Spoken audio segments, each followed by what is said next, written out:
So I do consider myself to be a bit of a novice level writer wannabe because I do write. I have written, but nothing I have has actually gotten like published in manuscript. I guess it has been published. I try to write. I'll say that I try to write stories because I'm a big fiction fan. I've always have been, and part of me loves the idea of taking fiction, like taking real stuff and turning it into fiction. And one of the things that I actually one idea that I had was that like I'm one of those writers who have like a bunch of projects that I'm working on, and it's like I'm just sitting here like, which one should I finish first? But now I realize now, in what I do now is I combine all those projects into just one big universe. I think I've said this before in another video that I had. But there's one story I had that I was working on. It was basically kind of like an apocalyptic dystopian story, and the whole idea was that like it was going to be kind of like this. It was going to basically be like my fictional take on what would happen if the internet got like blacked out, like destroyed, right? Like there's no more internet. This story was initially just my dystopian idea towards what would happen if the internet didn't exist anymore. Once again, my personal perspective and complete fiction. So because I'm working on it right now, so it's like well, man, well, like if you tell this story, then what's stopping somebody else from stealing it? They can. I mean, this like what they're writing is going to probably be a lot different from what I'm writing. So, but it's like even if it is the same, it's like I got a whole bunch of other stuff that I'm going to do, so it's no big deal. But like my story idea was ultimately going to be okay. So obviously the government is this corrupt, messed up organization, as ran by a whole bunch of white supremacists, and their whole idea is they want to stop information from going to certain parts of the country. So what they did was they tried to make it so that they could stop the internet from working in certain parts of the country. The problem is that during the testing phase, they initially like in order for it to happen, they had to like black it out the whole country first, and they did. They blacked out the internet in the entire country, and the internet they blacked out the internet for the entire country, and they have a hard time turning it back on. And the problem is that like a lot of people who needed the internet in order to just do basic things, they ultimately kind of just sort of like they kind of like some of them went like some of them lost a lot of important things to them. Also some people who like society slowly broke down, and you got a chance to sort of see like these social subcultures kind of just sort of band together and make their own communities. So like for example, I had like Marigold, which was basically was basically like a group of people attempting to bring back the nature loving hippie thing. So they call themselves the Marigold community. They had the binary community, which was like the like kind of like the binary code community, and they were like people who were trying to like sort of try to like band together and get all the information together to try to figure out how to fix the internet. Then you had like like the Majin Usia group, and they were like the black group. There was like a group of black people. They ultimately got together, and then there's a neighboring city called the Ashlands, which was like the black community who were kind of problematic, but they all kind of just sort of like shared the same viewpoint, and they banned their own group, and that group is called the Ashlands. There was the and then there's the old school trolls who were like like it became like everybody just sort of broke off into their own tribe, and a lot of the internet trolls who really really really like lived off the internet and needed to like harass people, they became what I call the turbid group. Like they themselves, they're not affiliated with each other, but they're collectively called the turbids, and they're basically like they just became like their most feral selves. It just became the worst type. Like they became basically close to animals. All they do is harass people and eat food. That's it, right? You know what I'm saying? Like, and the whole idea was I was gonna rate this like a dystopian, kind of like a horror flick, and you know kind of like how how like in zombie movies you try to avoid the zombies. The turbids were this, and the turbids were gonna be this group. Like so basically it's just like you're mad, bro. You know what I'm saying? Like you have somebody like standing in a tree just like twitching like yeah, you suck. You know what I'm saying? And then they try to attack you or whatever. And you have to like, you got to fight them. Like obviously because they lived off of like junk food and stuff like that, they're going to be like really unhealthy. So they're really easy to subdue. But there's so many of them that like, if you like, you kind of have to like you kind of have to be very much, you got to be alert because one can alert like multiple others, and they, like if you can't get them to fight each other, they're all gonna band together and attack you. But once again, they're unaffiliated with each other. They're like the zombies in zombie films. And then there was this other group called the New Vespans, based after, and I got the name from Amerigo Vespucci. I don't know if anybody knows that name, but like the whole idea was that like they're basically like the white supremacist culture, and like they are just the worst of the worst. Like, the whole thing is that they want to invade, like they want to invade other communities and attack people and hurt people. But in my story, they're always trying to invade somebody, and they lose every time. Like because they keep, like I said, they keep fighting each other. And also the Turbits mess with them a lot too. So like when they're not messing with, when the New Vespans and the Turbits aren't really fighting each other, they're trying to invade every other community, right? And, because the whole idea is, well, they gotta get them before they get us, right? And that was the whole concept. Was like those guys were the bad guys. Then there was like a group of rich people, and they were called Oromont, which was kind of like my play on the words aura, which was aurum, which is kind of like a new word for like gold is the letter AU, and then mont, which is a word for mountain. So I kind of wanted to like sort of name the city that they live in. They call it the Mountain of Gold, and like literally it's not even a gold mountain. It's just like, everybody knows that there is a group of rich people, and it's like they live behind the mountains of gold. But in reality, the rich people live in a very, very, very terribly kept part of town, and they just commit every single act of debauchery in the process, and they try to manipulate everybody, but everybody's too smart to pay to their manipulation, except of course for the Ashlands and New Vespans. So it's like, so it's kind of like this whole thing is like, and the New Vespans, they're basically saying, the people of Armand are the greatest people in the country, and you should support them, and you should respect them, and you should do everything in your power to like fall in line with them. And everybody's like, no, we're just trying to survive, go away. No, we're just trying to survive, go away. And they're like, no, you should just come to us, succumb to us. And it's like, no. There is the LGBTQ community that kind of like got together around this really big but also abandoned nightclub. The club is called Club Blush, and like they all kind of just like a lot of the LGBTQ community will kind of like just sort of like live at that club. And then as time went by, the town that they got abandoned, and now that entire town is called Blush. So you have like this entire LGBTQ community in this town, and it is named after this place where they went to. The New Vestments actually tried to attack Blush, and like they ended up losing as well.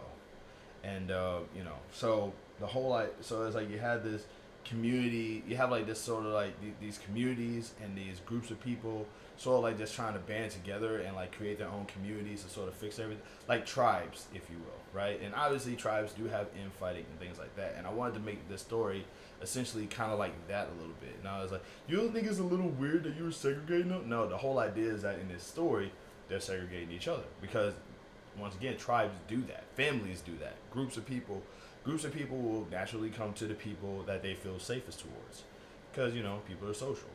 Well, obviously, except for the Turbits. The Turbits are just, like I said, they're just they're angry because they don't have anybody to troll online, so they have to troll people in person.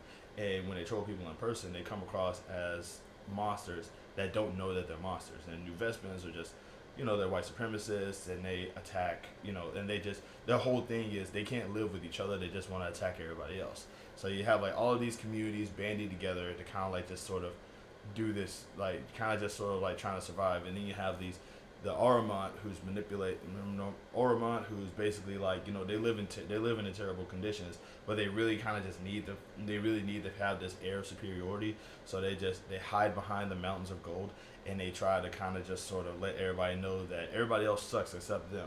And New Vespans is like, we're going to one day become also part of the Oromont, and they're going to love us, and the whole, that was like my whole idea. As time went, but like even though the internet is down, there's still scribe rooms, which are ultimately just libraries with physical copies of books and stuff like that. Because even though even though the internet is down, you still have the libraries. And New Vespins have actually been trying to go out and burn down libraries to make sure that information doesn't just because it's like the only people who should have libraries are us in our community. It's like, yeah, but won't that make us like them burn down all the libraries? But they didn't call them libraries; they call them scribe rooms instead. And my story actually follows a group of people, one from every community, one from Marigold, one from one who left Armont, one who is part of the Binnery community, one who is in part of Magini UC, and all these other communities. And it's like one person from each of these groups kind of just sort of band together. And like, will there be a Turbot and a New Vespin in there? There will be a Turbot, but I don't know about a New Vespin. I don't know about a New Vespin yet. That probably might happen. Like the whole idea is because I don't like doing this whole thing where it's like oh, they're part of a villainous community, but they get around, they hang out with people, and they realize that they're not villains anymore. It's like the whole idea is that like they're not. The whole idea is that like if I bring a New Vespin in, they're not a villain. They just happen to be part of a group of people that are evil. So that was the whole thing I was going to do with that. So there might be one in there. I'm not sure yet. But one of the people in there was also a librarian or a scribe keeper, so to speak, or a keeper. I'm going to call him like a scriber. I forget what I was going to call him, but it was going to be some along the lines of scribe and keep or something like that. But basically, he's a librarian. And he is a librarian who saw his library burn. And like before the internet went down, he was just the kindest, nicest, loving person. And but he also read a lot of the books in the library. He knows how to do certain things because he basically is my attempt at rewriting Klaus Baudelaire. But he read a lot of books, so he knows how to do a lot of things. And he was actually reading books about mechanical engineering and technology and things like that before the New Vespins burnt down his library. He gets angry about it, and you find out that he learned martial arts from reading these books. He reads some books and he's learning martial arts. And like obviously, the New Vespins not exactly the physically strongest people, and he himself has been keeping himself in shape for a long time because he read books on how to lift weights and how to control his body. So he's like this ultimate person, so to speak. He's basically Batman, but without the traumatic backstory. Well, about his parents anyway. And so he beats the crap out of like all of these groups, and he ultimately finds out that one of the people who like manipulated or did the scribe room burning was a man by the name of Dog Shoulder.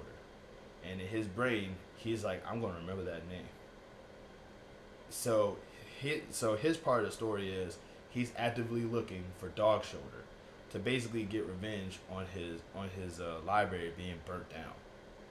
And so you got like this one character. Then you have like this other character who's part of the Marigold community, who is like ultimately like initially like there's a legend that there's like this ultimate seed that could like grow an entire like I don't know, a plot of land worth of food.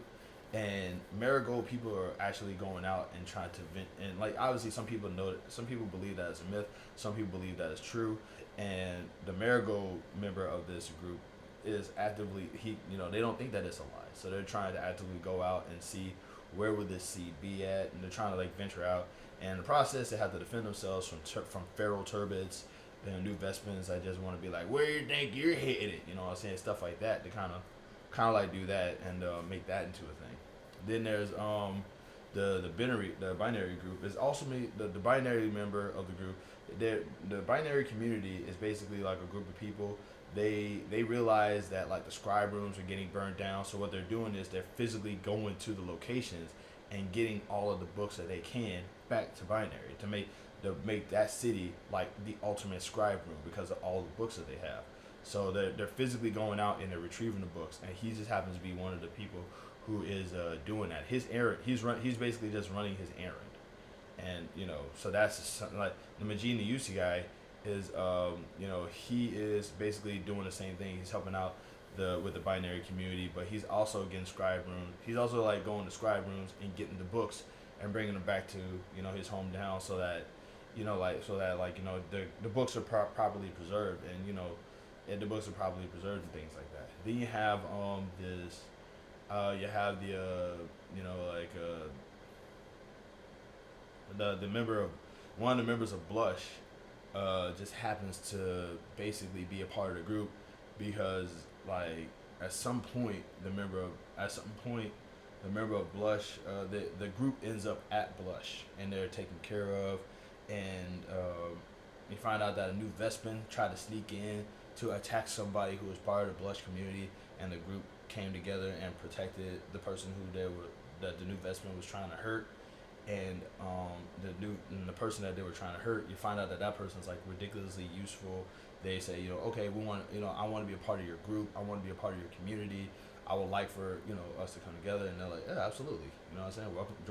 Welcome to the club, right? And that's kind of like the whole idea is that like ultimately you see like the idea is that like, you kind of see society sort of split and break off, and then you see like this ragtag group of people who are part of these groups kind of band together and communicate with one another, and then slowly but surely you see the society actually come back. Now the question is, I don't know how I'm going to end it because like I don't know how I would like to end it because I do know that at some point I want the internet to come back, but like I want to know what leads to that, B, what results from that, and C, how do I connect that to like this group of people just trying to survive, and them becoming this ragtag group of people that challenges a ridiculously powerful, corrupt government that is trying to take away their information and also manipulate the scribe room burnings that are happening. You know, it's very, very, very complicated. It's very challenging. I don't know specifically how I'm gonna go about continuing to do that. All I do know is that like it's definitely like it's not the precursor to my series. There is a much bigger precursor to my series that I'm working on. But that is initially one of the stories that I've been working on, and I'm starting to think that I'm gonna have a lot more material to use these years coming. Let's get writing. I'll be back.